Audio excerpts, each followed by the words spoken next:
नमस्कार, मैं राखी और आप देख रहे हैं न्यूज 31 उत्तराखंड। बागेश्वर में बिजली विभाग एक बार फिर से सवालों के घेरे में आ गया है। दरअसल गरुड़ के भिलकोट निवासी सापुली देवी का परिवार कई सालों से विभाग की अनदेखी के चलते खतरे की जद में जीने को मजबूर है। बावजूद इसके प्रशासन की ओर से इस ओर कोई भी ध्यान नहीं दिया गया है, जिसके चलते अब पीड़ित परिवार दहशत के माहौल में जीने को मजबूर है। तो किन कारणों से बिजली विभाग एक बार फिर से सवालों के घेरे में आ गया है, चलिए आपको भी बताते हैं। बागेश्वर में बिजली विभाग की लापरवाही और कार्य प्रणाली में अनदेखी के चलते अक्सर बिजली विभाग चर्चाओं में बना रहता है। ऐसा ही एक कारनामा गरुड़ क्षेत्र में भी देखने को मिला है, जहां भिलकोट निवासी सापुली देवी का परिवार विभाग की अनदेखी के चलते खतरे की जद में जीने को मजबूर है। लेकिन फिर भी विभाग समस्या की कोई सुध लेने को तैयार नहीं है।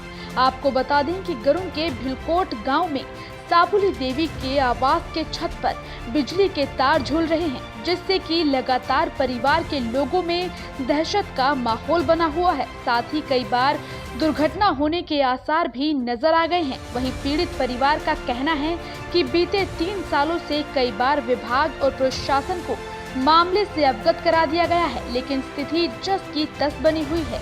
साथ ही पीड़ित परिवार ने बताया कि विभाग की ओर से पूर्व में उन्हें शिफ्टिंग भी कराने के लिए कहा गया था, जिसके लिए पीड़ित परिवार तैयार था। बावजूद इसके विभाग की ओर से अभी तक समस्या की सुध तक नहीं ली गई है। इस दौरान बिजली विभाग के जेई राजेंद्र सिंह बोरा से बात की गई तो उन्होंने कहा कि पीड़ित परिवार को शिफ्टिंग भरनी पड़ेगी, जिसके बाद 1 महीने के अंदर सर्वे किया जाएगा और बिजली के झूलते तारों को दूसरी जगह शिफ्ट कर दिया जाएगा। वहीं पीड़ित परिवार ने तत्काल ही बिजली के झूलते तारों को शिफ्टिंग करने की मांग की है और अपनी ओर से शिफ्टिंग भरने की सहमति भी प्रदान की है।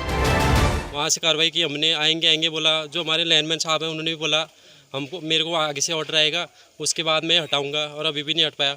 उसके बाद हमने आगे भी बात, जय साहब से बात हुई, उन्होंने बोला हम एस्टिमेट बना के देंगे, तुमको खर्चा तुम उठाओगे, हम उठा दें। हमने उसमें भी एग्री हुए कि हम खर्चा उठा देंगे करके। उसके बावजूद हमारे ये नहीं हुआ। ऊपर नीचे जाना हमारा जो है बंद हो रखा है इससे। छोटे बच्चे हैं मेरे पास, तो ऊपर तार लग रहा है सिर में, कैसे चढ़ेंगे ऊपर। मैंने आगे से भी बंद किया है और फिर भी बच्चे ऊपर जा रहे हैं।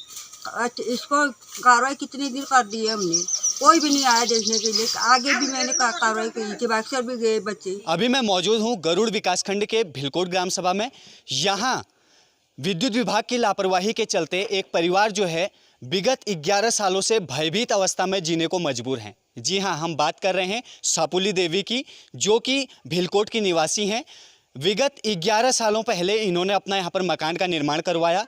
हालांकि जो बिजली की लाइन थी वो उससे पहले थी, उसके बाद इनकी, क्योंकि यहीं पे ज़मीन है तो उन्होंने वहीं पर अपना मकान बनाया। और मकान बनाने के बाद आपको हम स्थिति दिखा रहे हैं कि जो विद्युत के तार हैं वो किस प्रकार यहाँ पर मकान में खतरे की जद बने हुए हैं। आप देखें जो छत का जो कॉर्नर का जो भाग है उस पर देखिए आप 1 इंच से बचा हुआ है और पूरा जो कॉर्नर है वो लोहे का है।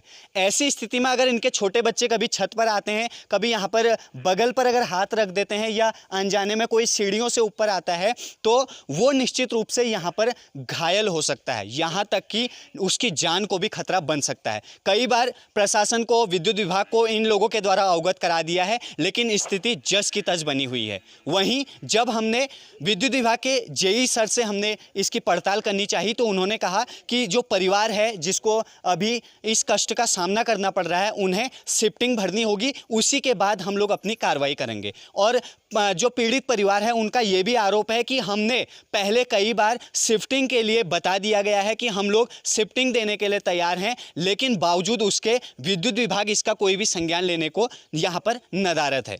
अब देखना दिलचस्प होगा क्या विद्युत विभाग और प्रशासन इस पीड़ित परिवार की सुध लेकर इनके इस खतरे के बने हुए तारों से इनको निजात दिलाते हैं या फिर ये स्थिति जस की तस बनी रहेगी।